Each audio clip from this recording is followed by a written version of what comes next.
thing I want to talk to you about or teach you is video editing.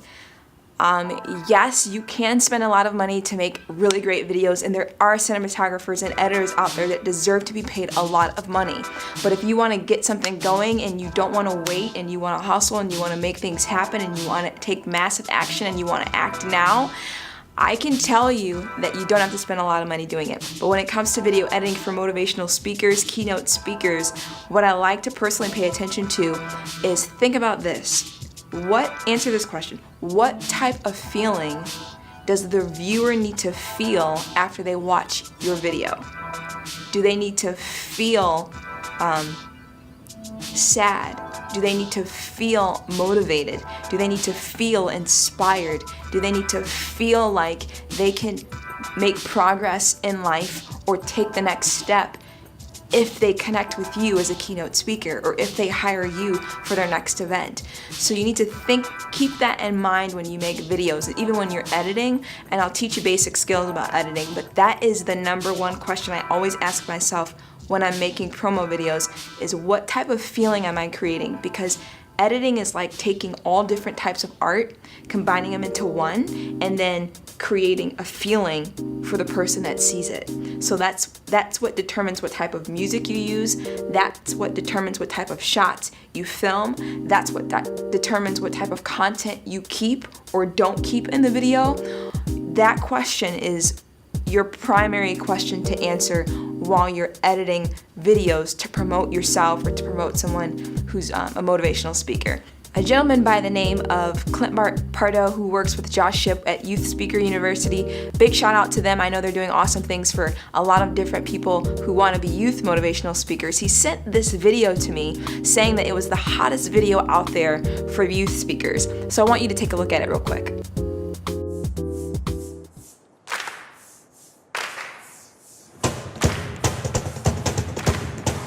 Blake was like really energetic, and it just gave you the drive to do what you want to do and have tons of fun doing it. I think he really understands the students. He really understands what we're going through. 1, 2, 3, 4. I'm so excited by the work that I get to do because I'm coming at this work as just a regular guy. People shared experiences with me, and it was so helpful. I want to give that back. The first night of first year away at university. Dude, you've got a guitar. Get in here and play us a song. So I begin to play the only chords that I learned the summer before university. Transition is just an essential topic to speak to because everyone goes through it at some point. Blake has a really unique way of connecting to the students through music, storytelling. He captures really the essence of first year living. And he uses some of his own personal testimonial to talk about the value of getting support from the campus community. Blake finds a way to add some fun and to make that seem like it's a regular, normal thing to do to reach out for the help that's there. The funny thing about university life is that not a lot of people ask for help. You're those few people on campus who do ask for help. You will get resources, you will get perks, you will get support that others aren't getting. Give yourselves a round of applause.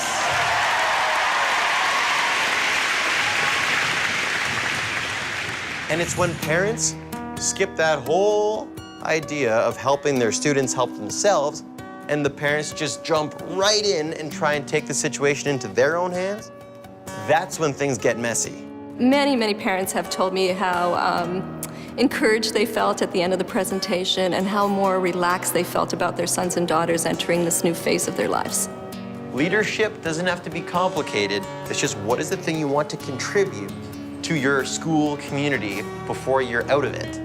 I definitely would recommend it to anybody doing leadership and any senior teacher. You have this technology at your fingertips all the time. You can use it to make people realize that you appreciate them, you're grateful for them, and that without them, you wouldn't be who you are and where you are. Hey Jamie, it's Blake. Can you hear me okay? So on the count of 3, you're going to hear anywhere between 2 and 2,000 people cheer the following words.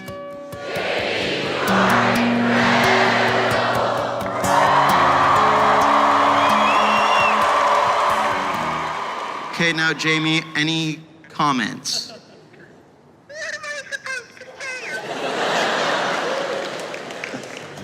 So I say this stuff so I drop my guard, and then I watch it drop for everyone else.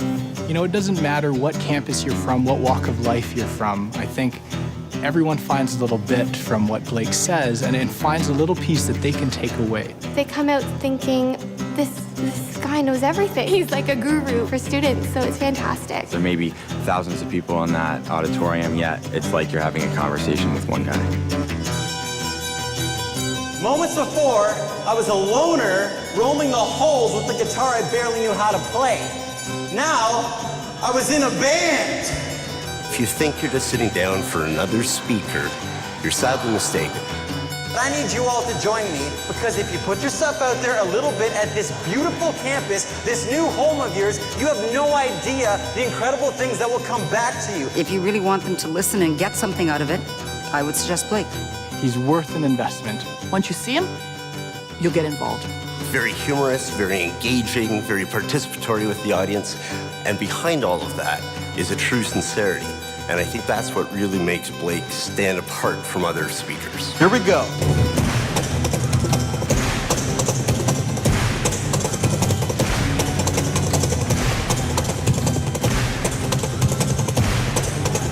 One, two, three, four.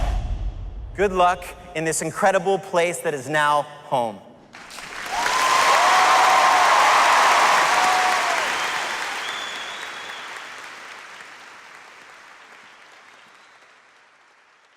Now, the thing that I want to point out about this video is the reason why it's the hottest thing is after I watched it, I literally thought to myself, why is this so hot?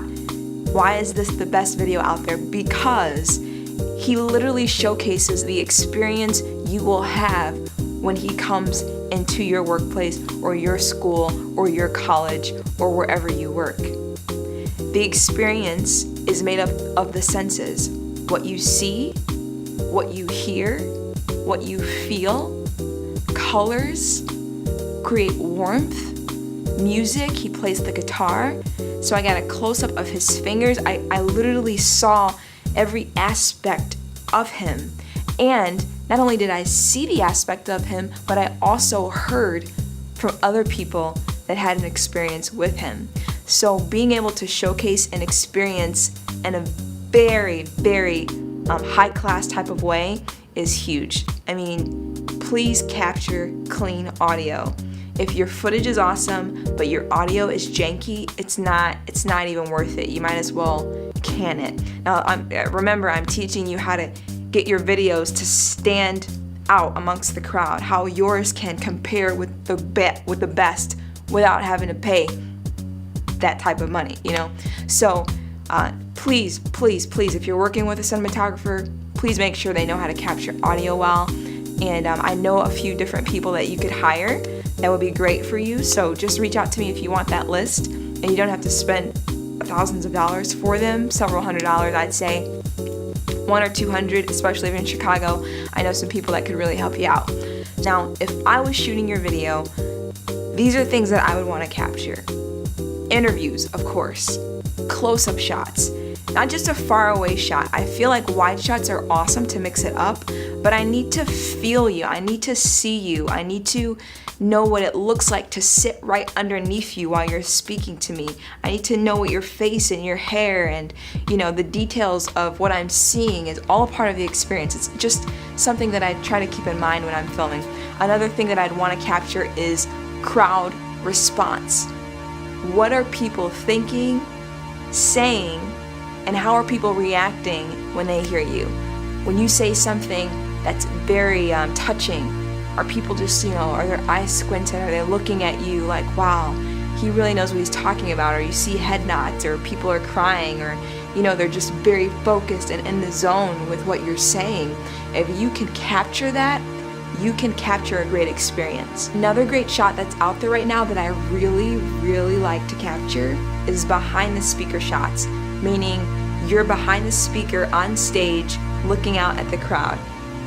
It's a phenomenal, beautiful shot. Tony Robbins has that shot. Rob Thompson has that shot. Even the guy that I showed you from Youth Speaker University, that video Clint Pardo sent to me, he has that shot. There's a reason why people choose the shots that they choose. It's like, wow, almost looks like you're in a stadium, and you're just like, it feels strong, it feels powerful, it feels professional, it feels excellent, it feels trustworthy because it's that good, you know? So that's what I want you to think about when you're hiring a cinematographer, or when you hire a cinematographer. These are things that you can tell them to give them direction for you. Other great shots are dolly shots. If you're able to get a dolly, those smooth panning shots, the smoother your camera can be, the better. Although free-handed shots are sometimes really great, and a lot of my videos that I've made for keynote speakers are free-handed, but I mean, it makes a world of a difference if you can move seamlessly. Again, these are little things that make a huge difference when you're presenting your videos out there in the world. Not only is it just about you, but what was it like being there? You know, what was it like looking around? What else was there that when they added you to the picture, it just made that experience that much better? So you want to see students, you know, taking pictures with you. You want to see students getting their books autographed by you. You want to see people talking with you, shaking their hand, you being a people person. What are you like outside of the stage life? Because that's the great thing about video editing as well when it comes to keynote speakers, is that you give somebody a picture of what it's gonna be like, a preview of what it's gonna be like once they connect with you. And if you can do that the right way, who wouldn't say no to you? The goal of this video is for somebody to watch it and hire you like that. They need to watch it and say, yes, I want them to come to my school. Yes, I want them to come to my corporation. Yes, I want them to come to my business sales team and teach them, because number one, they know what they're talking about. Number two, they know how to carry themselves. Number three, they know how to speak in front of people. And number four, people enjoy listening to them. Number five, they actually learned something. You can hear their testimonials, their reviews. So all of these things are just so important when it comes to shooting. So those are a few tips for your cinematographer. Go out there, make a difference. You can do it. Contact me if you have questions, or if you need suggestions, or if you're looking for somebody in your area that can film for you. I'd be happy to help.